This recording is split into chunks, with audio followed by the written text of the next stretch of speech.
Përpara se të flas të përgjigjem kësaj pyetje, në radhë parë falenderoj Beratin tim, kam ardhur për dashurinë e këtij qyteti dhe dua ta projektoj të ardhmen e këtij qyteti.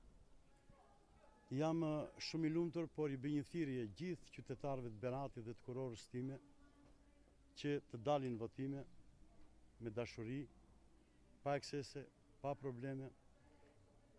Unë sot luftën e kam me shtetin, dhe ata që votojnë Pavlo Shkarpën luftën e kanë me shtetin. Ne jetojmë në një diktaturë në demokraci, sepse këtu po shikohet një gjë. Shteti po bën shumë gjëra në fshehtësinë e tij.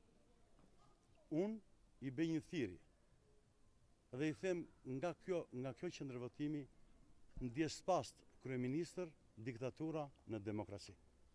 Gjithsesi, të dhash përgjigje me që fole në podcastin tem.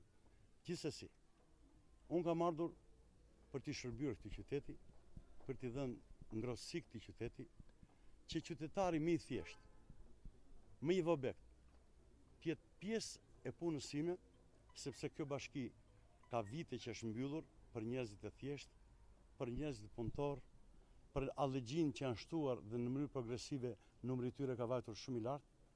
Unë dua t'i jap këtë mesazh. Berati është yni. Ne kemi nevojë për këtë qytet. Berati nuk ka shumë nevojë për ne, por ne kemi nevojë për këtë qytet. Dhe Berati sot duhet të flasi dhe të zgjedhë njeriu më të mirë, jo partijakun, që është shkop dhe marionet e atij që sot drejton këtë vend.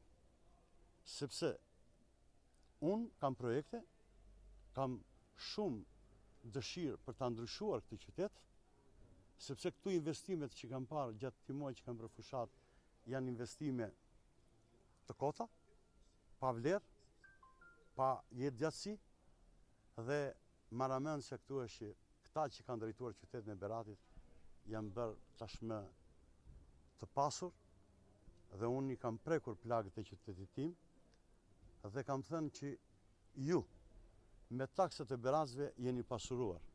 Dhe taksat e tyre nuk i keni çuar te ndriçimi, nuk i keni çuar te rrugët, nuk i keni çuar te kopshet, nuk i keni çuar te qerdhet, nuk i keni çuar te sistemimi i ujrave të zeza që njerëzit po vuajnë shumë, dhe kjo është keqardhë. Megjithatë, unë i bëj një thirrje dhe një herë qytetarëve, dilni në votim. Këta duhen përmbysur. Këta nuk kanë vënë mend në këtë qytet, se kanë